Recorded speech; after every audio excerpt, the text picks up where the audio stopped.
Hey everybody, welcome into this week's edition of the Spot On Fishing Top 5. I'm your host, Tony Krizak, and we want to talk about ice fishing and getting ready for ice fishing and the essentials you'll need, especially if it's going to be your first time going out on the ice. And we're actually wrapping up a shoot here. We're on the Des Plaines River, where we can still fish through the winter in the open water, but of course a lot of guys are already thinking ice.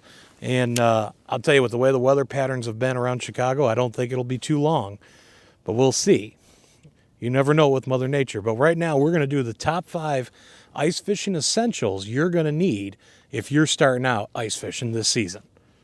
Now, the first thing we want to talk about, first and foremost, and I don't care if you're a beginner, if you're an expert, if you've been doing it your whole life, there's one thing that you can never have enough of, and that's the safety gear. When we're out there, we bring a spud bar, and it's basically a long metal tool that we can use as we're walking out and hit the ice. We're testing it as we're going, and we can actually make sure that we have good, safe ice. We're not having any cracking. There's nothing soft. There's no spongy ice. It's a good indicator. Now, once you find an area you want to fish, and you're walking out to the safe areas, the other safety piece of equipment that you can't get on the ice without is something that'll hang around your neck, and it's the safety bars or the safety spikes. And they're basically just 2 spikes that have the handles to them, and you can just literally put them right around your neck. They have a cord, and God forbid, if you should fall in, and especially be it by yourself or even with a buddy, you can grab those picks, those spikes, and help to pull yourself up out of that ice. And quickly, as fast as you can, get to the safety of a warm vehicle and get out of those wet clothes. Knock on wood, I have never had the experience of going through the ice. I've been on the water when a friend of mine has gone down. It's a scary experience. So one other thing we're going to stress, a lot of guys will tell you 3-4 inches is plenty. I'm not going to lie. I mean, I'm coming in about 270, 280. Guy like me, I'm not going out until I got about 5 inches. I just will not chance it. But always treat any ice, no matter the thickness, in your head, always go out with there's no such thing as truly safe ice, just to keep your mind focused on the fact that you're aware of your surroundings and ever-changing conditions that you may encounter while on the ice. Now, once we know we're plenty safe and we have all our tools, the next thing we're going to need is an auger. And one of the best ones without breaking the bank is from Strikemaster, the Mora hand augers. Now, if you guys are just wanting to goof around with some bluegills and crappies, you can go ahead and just run the 5-inch size. That's all you need. But if you're trying to do walleyes and bass, you may want to go to that 6-inch in the hand auger. Once you leave the 6-inch mark, now they do make the 8-inch in a hand auger. It is extremely hard to punch an 8-inch hole by hand. You got the 5-inch or 6-inch holes, and I mean, it goes through almost like butter. You start getting to that 8-inch size, it's going to be a lot of work cranking on that hand auger. But they do make drill adapters and things of that nature that you could use. But again, if you're first starting out, you can grab that Strikemaster auger, 5-inch or the 6-inch, depending on what you want to do, and that'll get you set up perfectly for getting out for your first few trips on the ice. Now, the next thing we want to talk about is the ice jigs, and Lord knows, just as in conventional open water fishing gear, there's a million choices for ice jigs. So when you're first starting out, really the best bet is getting some of these jig kits that are available. And there's various manufacturers that produce these kits, and you can get them, a panfish assortment for bluegills and crappies and perch. You can get a bass and walleye type assortment where you'll have like the Swedish pimples and ice jigs and the jigging spoons and even some of the jigging rapalas. The jigging wraps will be in there.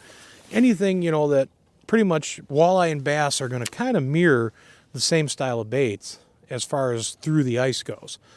And that's the best bet. This way you can have a wide variety. You have colors, sizes, options.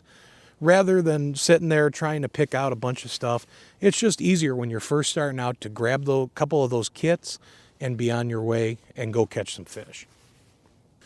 Now that we got our jigs taken care of, we of course need a rod and reel to jig with them. And I'll tell you, one of the best little combos you can get, especially when you're first starting out and you want to just try it without breaking the bank, the Berkley lightning rod combos. They do a ice fishing rod and reel combo. If you're just strictly doing bluegills, crappies, your panfish species, the ultralight, light actions, real small buggy whip style rods, have a lot of fun with catching the panfish through the ice. Now, if you're wanting to do more of the bass fishing through the ice around here in Chicagoland, or even do walleyes, you're going to move up medium light, medium heavy. And then if you were looking at, pike and the salmonoid species on Lake Michigan, we go to a medium heavy. But for first starting out, either that medium for your bass or medium light, or that truly the light, ultralight type setup is perfect. That's all you're going to need, and that'll get you out there. Now, the Berkley options, the lightning rods, don't come pre-spooled, but from P-Line, they have a line now that they've been having. I think it actually came out last year, if I remember correctly, Floroice. And the Floroice, what's really nice about that, it's kind of like the P-Line CX. It's a fluorocarbon-coated mono. So it's very soft and manageable, but also no visibility to it. Now, when you're fishing just panfish, 2 pound is about all we ever run. And if you're targeting more of the bass, you could go up to 4 or 6 and just play them out properly.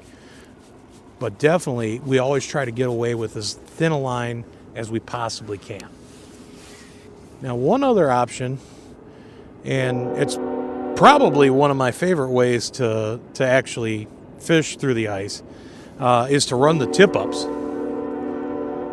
Now, when you're fishing a tip-up, there's several options. You can do the insulated ones from Frabill, but really, when you're first starting out, the old wood-style tip-ups are more than good enough for you. And we can actually basically we run a tip-up line. The Suffix braided coated tip-up line is excellent. And then we'll tie in our ice line, probably that 4 or 6 pound ice line, depending again what we're doing. And we can just put a split shot and a hook to that and run live bait, be it a golden roach, a large fathead, baby roach, whatever we want to put on there. And then we set it down, we clip the flag in, and when that fish trips the trigger, that flag will pop up and we can run to the tip up and hand line those fish in. Really don't mess with it too much for the panfish, but for when we're fishing bass or walleyes through the ice around here, it's a fun way to do it, I'll tell you. It's just a blast, and then you got to hand line them in. It's probably one of the most fun things about ice fishing around here. Well, hopefully we were able to shed some light and get everybody started if it's your first time on the ice, or if you're just looking for some more information, even if you've been ice fishing a few times. It's just, the basic essentials that you need to get out and enjoy fishing outdoors and fishing the ice, rather, this time of year. Safety, again, we cannot stress enough. Safety first, always. No fish is worth your life. Always remember, when you're wearing that heavy gear, the heavy clothing, if you were to go through that ice, it is going to be that much more weight you have to pull to get out because you're saturated.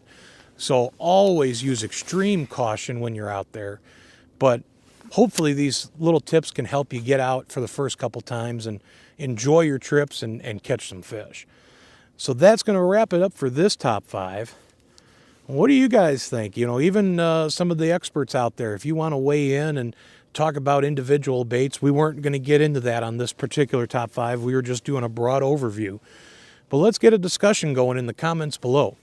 And go ahead, let us know, what do you like to do around Chicagoland area, even southern Wisconsin and Indiana, Iowa, wherever you're ice fishing. What do you like running when you're out on the ice? Let us know in the comments.